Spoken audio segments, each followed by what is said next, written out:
한 시대를 풍미했던 X세대의 등장을 기억하십니까? 1990년대 그들은 한국 사회에 전례 없던 개인주의와 자유를 들고 나타났습니다.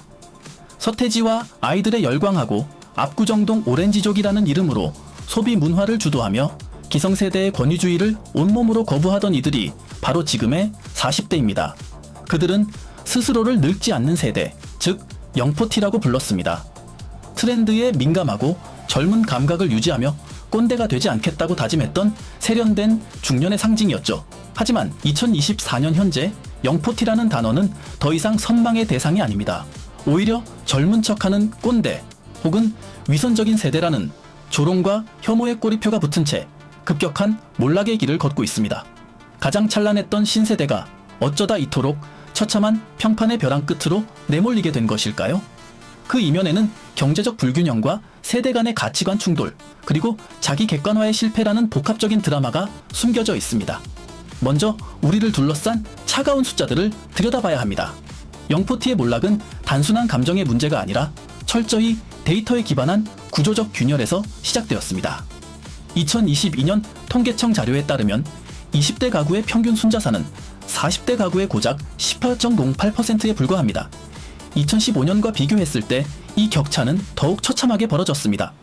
40대가 부동산 상승기와 자산 팽창의 파도를 타고 경제적 성을 쌓아 올리는 동안 뒤따라온 2030 세대는 치솟는 집값과 고용 불안이라는 성벽 앞에 멈춰 섰습니다. 자산의 5분의 1도 가지지 못한 청년 세대에게 트렌디한 옷을 입고 오마카세를 즐기며 인생은 즐기는 것이라고 말하는 40대의 모습은 여유로운 선배가 아니라 사다리를 걷어차고 성 안에서 파티를 벌이는 기득권자로 비칠 뿐입니다. 이 자산 격차는 단순한 부의 차이를 넘어 삶을 대하는 태도의 차이를 만듭니다. 40대에게 소비는 개성의 표현이지만 20대에게 40대의 소비는 자신들이 영원히 가질 수 없는 미래를 미리 가불해서 쓰는 탐욕처럼 보이기 때문입니다. 여기에 40대 남성들의 사회적 고립을 보여주는 충격적인 지표가 더해집니다. 2024년 기준 40대 남성 4명 중 1명인 23.6%는 결혼 경험이 전혀 없는 미혼 상태입니다. 2000년 당시 이 수치가 3.5%였음을 상기해보면 20년 사이에 무려 6배 이상 폭증한 셈입니다. 결혼과 출산이라는 전통적인 생애 주기를 이탈한 이들은 그 에너지를 자신을 가꾸고 소비하는 데 쏟아부었습니다. 이것이 초기에는 영포티라는 세련된 이미지를 만들었지만 결과적으로는 가족이라는 공동체적 책임감보다는 개인의 취향에 몰두하는 미성숙한 중년이라는 비판의 빌미가 되었습니다. 설상가상으로 40대 취업자 수는 3년 5개월 연속 감소세를 기록하고 있으며 전체 취업자 중 40대의 비중은 1995년 이후 최저치로 떨어졌습니다. 경제적 허리 역할을 해야 할 이들이 흔들리기 시작하면서 그들이 누려온 영포티라는 화려한 거칠에는 유지하기 힘든 사치가 되어버렸습니다. 겉으로는 젊음을 유지하려 애쓰지만 속으로는 고용 불안과 고독에 시달리는 이중적인 고통이 이 세대를 짓누르고 있습니다. 영포티가 몰락하게 된 첫 번째 근본적인 원인은 2030 세대가 느끼는 극심한 상대적 박탈감입니다. 청년 세대는 이제 노력만으로 집을 샀거나 계층 이동을 할 수 없다는 절망감에 빠져 있습니다. 이런 상황에서 사회의 주류 세력이자 의사결정권을 쥔 40대가 보여주는 젊은 감각은 청년들에게 기만적으로 느껴집니다. 자신들은 생존을 위해 발버둥치고 있는데 이미 자산을 선점한 40대가 무신사에서 옷을 사고 아이돌 노래를 들으며 너희와 소통이 잘 되는 쿨한 형, 누나라고 자처하는 모습은 일종의 조롱처럼 다가옵니다. 2030 세대에게 영포티는 진보적인 척하지만 실제로는 자신들의 기득권을 한치도 양보하지 않는 위선적인 집단으로 낙인 찍혔습니다. 이러한 반감은 온라인 커뮤니티를 중심으로 영포티 혐오라는 거대한 흐름을 만들어냈고 이는 곧 사회적 고립으로 이어졌습니다. 특히 직장 내에서 겉으로는 수평적 문화를 외치면서도 결정적인 순간에는 자신의 권위를 내세우는 40대 상사들의 모습은 청년들에게 깊은 불신을 심어주었습니다. 두 번째 원인은 두 세대가 살아온 생존 방식의 차이에서 오는 권력 투쟁입니다. 현재의 40대는 1997년 IMF 외환위기와 2008년 글로벌 금융위기를 온몸으로 받아내며 살아남은 생존자들입니다. 그들은 무한 경쟁 속에서 살아남기 위해 끊임없이 자기 개발을 하고 자신을 갱신해 왔습니다. 윗세대에게는 조인트가 까이면서도 아래 세대에게는 합리적인 상사가 되기 위해 노력했다고 자부합니다. 하지만 MZ세대의 시각은 다릅니다. 청년들은 40대가 겪은 고통을 훈장처럼 내세우며 보상 심리를 발동시키는 것을 극도로 경계합니다. 영포티는 내가 왕년에 얼마나 힘들었는지 아느냐며 은근슬쩍 가르치려 들지만 청년들은 그런 과거의 고통이 현재의 불평등을 정당화할 수 없다고 믿습니다.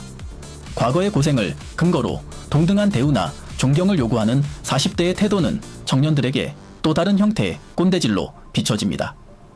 결국 살아남기 위해 독해진 40대의 근성과 권리를 당연하게 요구하는 MZ세대의 가치관이 정면으로 충돌하면서 영포티의 입지는 더욱 좁아졌습니다.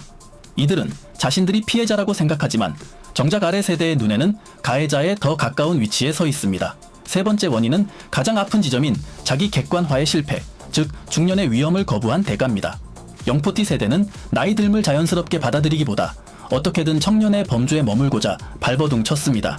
이를 비유하자면 몸은 이미 커졌는데 억지로 예전에 입던 작고 화려한 옷을 껴입으려 하는 것과 같습니다. 본인 눈에는 여전히 힙하고 세련돼 보일지 모르지만 최신 유행에 맞는 새 옷을 자연스럽게 소화하는 진짜 청년들의 눈에는 그 모습이 지독하게 어색하고 구시대적으로 보입니다. 40대라는 나이가 주는 무게감과 품격 대신 억지로 젊은 언어를 사용하고 단체 대화방에서 분위기를 주도하려 하며 하급자에게 친근하게 다가가는 행위는 소통이 아니라 침범으로 간주됩니다. 젊은 척하는 행동 뒤에 숨겨진 낡은 사고방식과 꼰대 기질이 불쑥 튀어나올 때마다 대중은 그 괴리감에 몸서리칩니다. 중년으로서의 권위는 내려놓고 싶어 하면서도 실제 권력은 유지하고 싶어 하는 그 모순적인 태도가 영포티를 비호감의 상징으로 전락시켰습니다. 나이에 걸맞은 성숙함을 보여주기보다 젊음이라는 신기루를 쫓느라 정작 중년이 가져야 할 진짜 매력을 잃어버린 것입니다. 뿐만 아니라 영포티의 몰락은 그들이 가진 정치적, 사회적 영향력의 변질과도 맞닿아 있습니다. X세대는 과거 가장 진보적이고 개혁적인 목소리를 냈던 세대였으나 이제는 그 진보성이 자신들의 이익을 보호하는 논리로 고착화되었다는 비판을 받습니다. 자신들은 정의롭다는 선민의식에 갇혀 아래 세대의 실질적인 고통을 외면하거나 자신들이 겪었던 과거의 민주화 투쟁이나 경제적 고난을 근거로 현재의 기득권을 정당화하는 모습이 빈번하게 노출되었습니다. 이는 청년 세대에게 있어 40대가 더 이상 대화의 파트너가 아닌 극복해야 할 구시대의 잔재로 인식되게 만드는 결정적인 계기가 되었습니다. 그들이 외치는 정의와 공정이 자신들의 자녀 입시나 부동산 자산에는 적용되지 않는 이중잣대를 목격할 때마다 대중의 실망감은 분노로 바뀌었습니다. 결국 영포티의 몰락은 시대의 변화를 읽지 못한 채 자신의 청춘에만 박제되고 싶어 했던 욕망의 파국입니다. 한때는 세상을 바꿀 것처럼 당당했던 X세대가 이제는 직장에서는 눈치 보는 중간 관리자로, 사회에서는 자산 격차의 주범으로, 가정에서는 소외된 독신 혹은 고독한 가장으로 전락했습니다. 그들이 입었던 화려한 영포티라는 옷은 이제 빛이 바래고 실밥이 터져버렸습니다. 청년 세대의 분노는 단순히 그들이 돈이 많아서가 아니라 그 돈과 권력을 쥐고 있으면서도 마치 자신들도 피해자인 양 혹은 여전히 청년인 양 행동하는 부조화에서 기인합니다. 자신의 위치를 망각하고 모든 세대의 장점만을 려했던 과한 욕심이 결국 그들을 고립된 섬으로 만들었습니다. 그렇다면 영포티에게 희망은 없는 것일까요? 이 몰락의 서사를 멈추기 위해 필요한 것은 역설적이게도 영포티라는 이름을 버리는 것입니다. 젊은 세대와 같아지려고 애쓰는 대신 40대가 가져야 할 본연의 가치에 집중해야 합니다.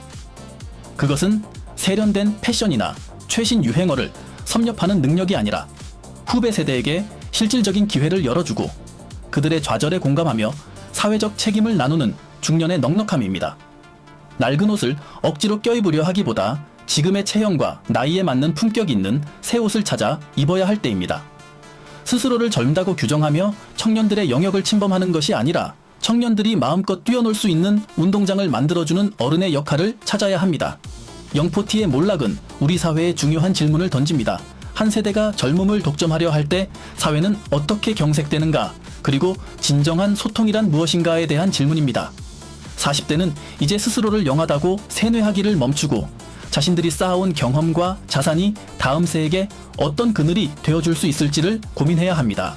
X세대가 가졌던 그 찬란했던 반항 정신이 이제는 기득권을 지키는 방패가 아니라 세대 간의 단절된 다리를 놓는 지혜로 치환되어야 합니다. 그렇지 않다면 영포티라는 이름은 한국 현대사에서 가장 화려하게 등장해 가장 쓸쓸하게 퇴장한 비극적인 세대의 이름으로 기록될 것입니다. 지금 이 순간에도 많은 40대는 혼란스러워합니다. 열심히 살았을 뿐인데 왜 우리가 공격 대상이 되어야 하느냐고 묻습니다. 하지만 시대는 변했고 그들이 누렸던 당연한 것들이 이제는 누군가에게는 불가능한 꿈이 되었습니다. 이 격차를 인정하고 중년의 무게를 받아들이는 것, 그것이 영포티라는 굴레에서 벗어나 진정한 어른으로 거듭나는 첫걸음일 것입니다. 몰락은 끝이 아니라 새로운 시작일 수 있습니다. 억지로 젊어 보이려 애쓰지 않는 40대의 뒷모습에서 청년들은 비로소 조롱이 아닌 존중을 발견할지도 모릅니다. 영포티의 시대는 가고 이제는 성숙한 포티의 시대가 와야 할 때입니다. 그들은 더 이상 신세대가 아니지만 세상을 더 깊고 넓게 볼 수 있는 가장 좋은 나이에 와 있습니다. 그 깊이를 보여주는 것만이 지금의 멸시를 멈추고 다시금 사회에 존경받는 허리로 서는 유일한 방법입니다.